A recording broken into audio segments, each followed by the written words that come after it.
I'm Stassi Cramm, and you're listening to Gospel Tangents. The best source for Mormon history, science, and theology. I'm Rick Bennett. I'm so excited to have Stassi Cramm, the president of the Community of Christ, on this show. She's the first female prophet of the Community of Christ, and I'm excited to be one of the first people to interview her. So in our next conversation, we're going to talk about the 1984 revelation where women were able to receive the priesthood. So you won't want to miss this conversation. Check it out. Welcome to Gospel Tangents. I am so excited. I have the first female prophet of the Community of Christ. Could you tell us who you are and give us a little bit of your background? Yes, well, I am Stassi Cramm, and I was ordained in June of this past summer in 2025. And I grew up as a person who was associated with Community of Christ. I tease everyone and say I was actually baptized twice because my dad got associated with the church when he was a teenager, and then my mom got associated with the church after she had married my dad, and she was pregnant with me when she was baptized and confirmed into the church. So literally from the beginning. Don't do infant baptism just we yet. do not do infant baptisms. We might talk about that, though. Yeah, I don't think us doing infant baptisms probably not on the horizon, but accepting other infant baptisms could be, depending on where the Spirit leads us. But yeah, so I grew up in Illinois. I got a degree in engineering. I met my husband there. We ended up in Southern California working for the U.S. Air Force. And he was not a member of the church, but he was a good friend of the church, and he attended with me through our young adult years and as we had children.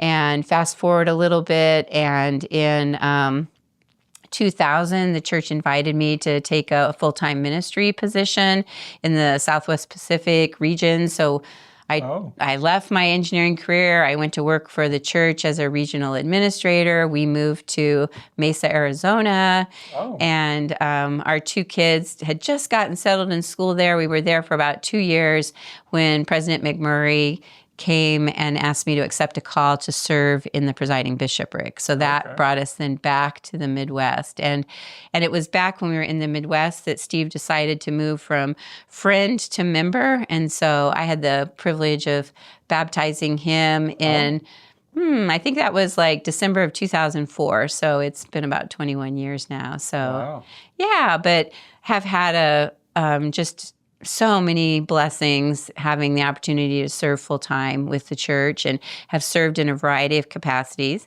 Some might accuse me of not being able to hold down a job because I have hopped around a little bit, but I like to think of it more as being fully available and ready to serve wherever God calls and needs.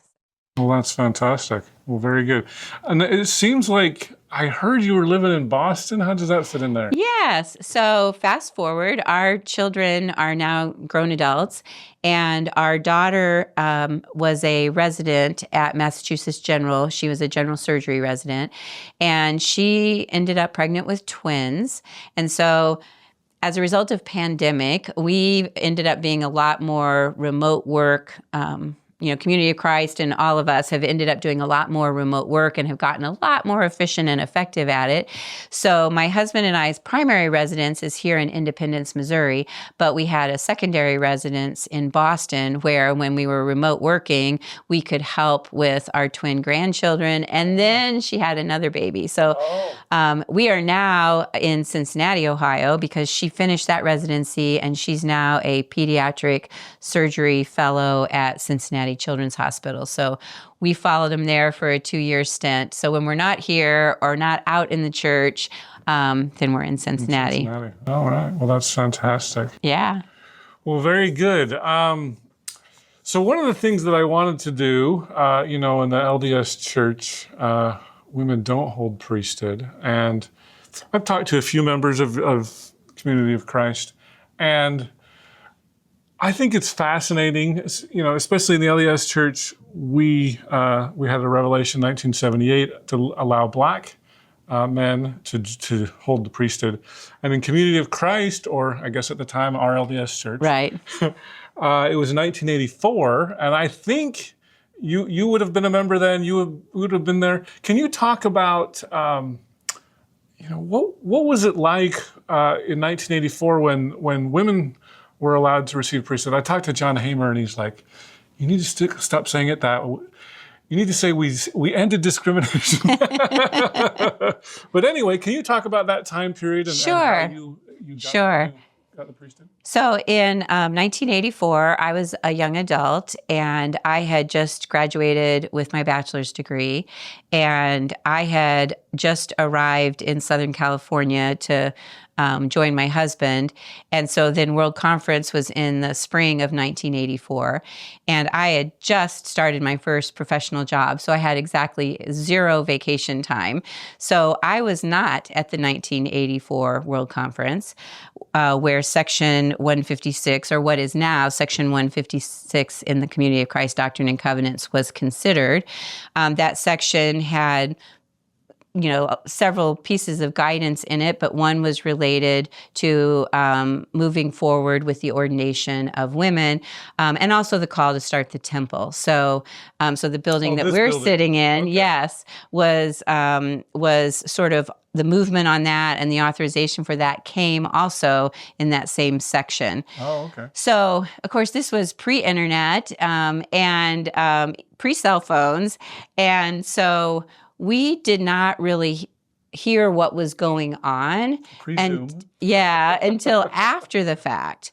And it was as people started coming back home to Southern California that had attended World Conference, or my parents lived in Illinois, and our weekly long distance call where you'd talk like 30 minutes to home, some of that was about, oh my goodness, this new section has come, it's allowing for the ordination of women. So interestingly enough, although I was a very active member in the church, I was active more locally. There had been a lot of conversations, a lot of study, a journey by people that, brought us to that moment.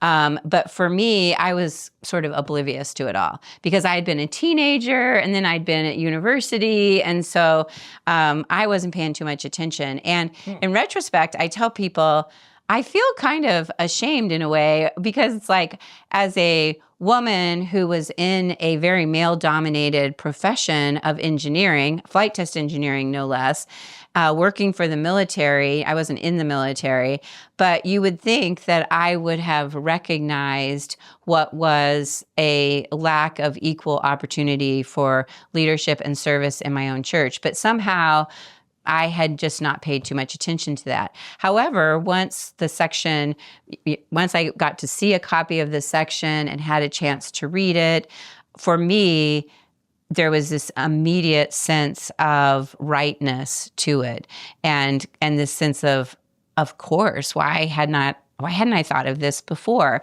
And then I started hearing about a lot of the struggles that others were having with it, and the divisive nature that the decision had, even at conference, where some had walked out of conference, and so. It was a difficult time, not for me in the life of the church. Again, my congregation that I was attending in Lancaster, California, they were managing it quite well. They were very accepting of it. We were, at the time, what was called the part of the Los Angeles stake, and priesthood calls were approved at stake conferences. So there were a couple of stake conferences early on where people were voting against calls, but they were still being present, although some, I think, Voting had walked out. Only women? Only women, yeah. So I was definitely not among the very first few to be called. My first call came in 1986, so it was a couple of years later. And I know in this area that some of the first calls that were processed, those women are my hero because they took a lot of verbal comments and verbal criticisms, and they stood humble and tall in their sense of call and faithfulness. And as calls got approved, they boldly, stepped into their callings and just were amazing path makers. And so for me, when I was at the stake conference and my call got presented, there were those who voted against it because, well, I don't know, maybe they didn't like me, but my observation would have been that it was primarily because they did not support women in the priesthood. And it's hard. It's hard when you feel vulnerable anyways when you're accepting a call. And so when there's a group of people who raise their hand against you, it's intellectually you understand it, emotionally you feel it. And I just tried to make sure that it didn't sever relationships, because some of the people that were raising their hand against it were what I would consider friends. I mean, and I still considered friends. And so we had to live in that space of, well, we have different perspectives on whether or not this is of God, but that does not impact our ability to be friends. And so that's got to be hard. Yeah, it's very hard. It's very hard. I mean, we have kind of a divisive political time right now.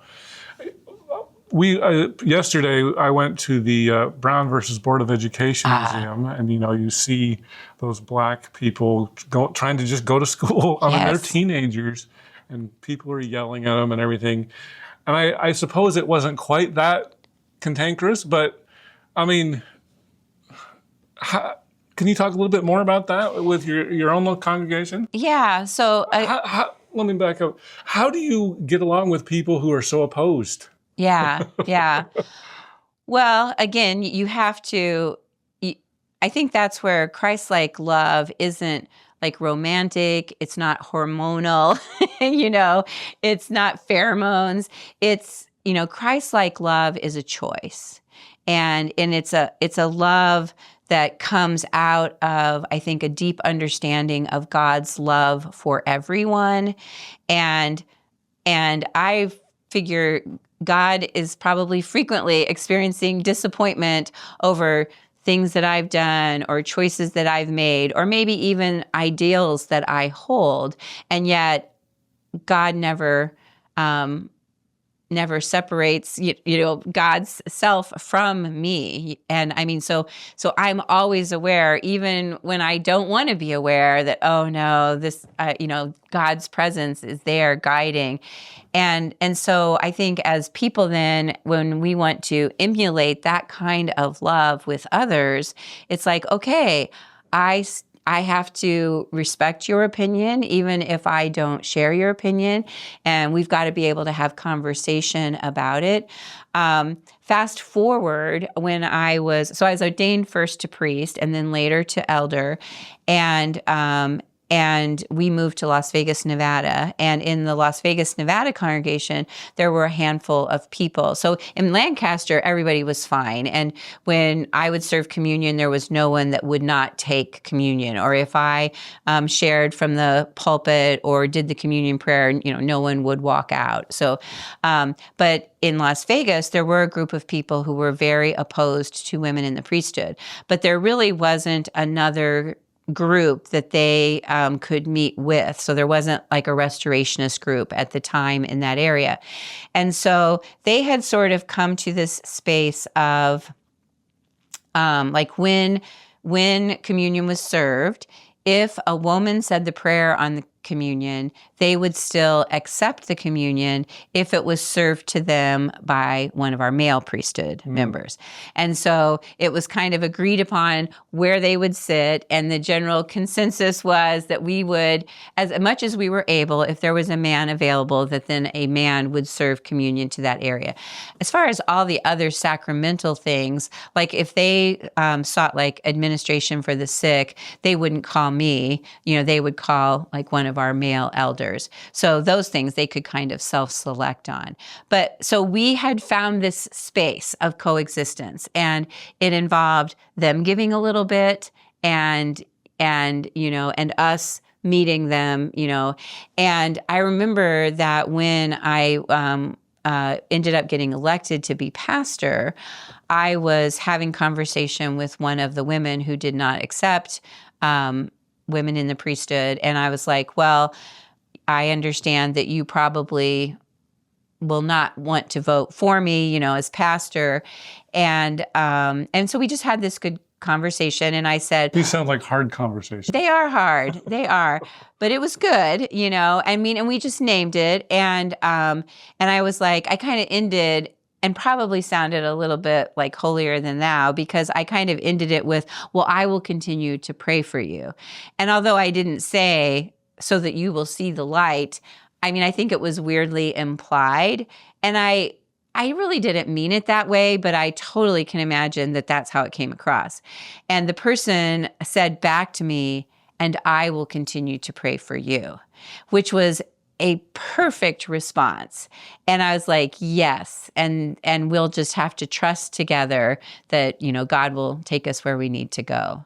So yeah, staying in community together and staying in conversation together when you have basic disagreements about really important things is terribly hard. And it's especially hard if you're the one that feels like an injustice is being done to you. So the women... Which probably both sides feel. Which exactly, that's where I was exactly going. So the women, who felt like they were being left out, they previously felt that injustice, but the people who felt like that the church had gone off the rails with allowing women, now they were feeling that injustice. And so in Community of Christ, unlike some other religious groups, when we make decisions, we do not get to 100% agreement. Ever. So we try to, on really important decisions, to move beyond just a majority. We try to say, and we try to do that at the beginning of conversations. So how much agreement do we feel like we need to have on this topic to really be able to move it forward? And so whereas back in 1984, it was a majority. If a majority accepted 156, then it went into scripture. And I don't remember, I wasn't there, but I don't even remember from the history books, what like the count was or whatever. But now for some of those bigger things, we try to look to maybe like 2/3 or sometimes even 80%. Like we just recently at World Conference worked on a statement of nonviolence. And Community of Christ is not a homogeneous group of people. Never has been. Never has been, never will be. And not even within one country. So like even within the United States, we have a variety of political viewpoints represented. Globally, we have very vast viewpoints represented. So to come to an agreement on what the church's statement on nonviolence is going to be was a challenge. And I think a lot of people, maybe who aren't associated with Community of Christ, if they, let's say like they're really strong pacifists and they read our statement on nonviolence, they'd be like, oh, this is really lame, this doesn't take a strong stance at all. But what you have to remember is that it wasn't a group of like-minded people on nonviolence. It was a worldwide group of very not like-minded people. And we agreed that to move it forward, it was going to take 80%. 80% had to say, we finally have a statement that's good enough to vote on. And oh, really? So majority wasn't good enough? We decided that wasn't good enough because, again, it's not just about having a statement. Who cares if we have a statement? We need a statement that will transform behaviors and that will lead us into nonviolent actions as we seek justice. And so we're like, we need the group to come to, a solid agreement that this statement is a good representative. So when you think of the statement in that regard and think that we got this diverse perspective of Republicans and Democrats and libertarians in the United States and socialists in Europe. Socialists, labor, all these different perspectives, colonizers, people from countries who have been colonizers historically and people from countries who have been colonized historically. And we got all of them to come to an agreement that these words would guide us. And we got 80% agreement, actually over 80%. Now that's when you start to get into the space of transformation. It doesn't make the conversations any easier, but it gives you a common place where you can stand and continue to work together. I hope you enjoyed our conversation with Stassi Cramm. She's the president of the Community of Christ. In our next conversation, we're going to jump back to 1984 and talk about how the priesthood revelation affected church members all around. But I know that in the stakes around this area, there were padlocks being put on doors, debates over who owned property, as like whole congregations pulled away from what was then the RLDS church. Thanks for listening, and I hope you continue to enjoy Gospel Tangents. Consider becoming a Patreon or go to gospeltangents.com/shop, and you can get a cool tie, a hat, or even a nice mug. You can also get a sweatshirt. So check it out at gospeltangents.com/shop.